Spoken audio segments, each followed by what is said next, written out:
વાગરા તાલુકાના સુત્રેલ ગામના ખડકી ફળિયામાં બંધ મકાનને તસ્કરોએ નિશાન બનાવી સોના ચાંદીના ઘરેણા તેમજ રોકડા મળી 16.13 લાખના મુદ્દામાલની ચોરી કરી ફરાર થઈ ગયા.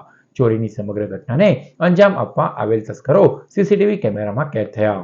વાગરા તાલુકામાં આવેલ સુત્રેલ ગામે ખડકી ફળિયામાં વિસ્તારમાં રહેતા યોગેશચંદ્ર ગોવિંદભાઈ પટેલ પોતાનું મકાન બંધ કરી સામાજિક કામ અર્થે કરજણના ગણપતપુરા ગામે ગયા હતા, જ્યાંથી ભરૂચ ખાતે રહેતા તેઓના દીકરા ઘરે ગયા હતા.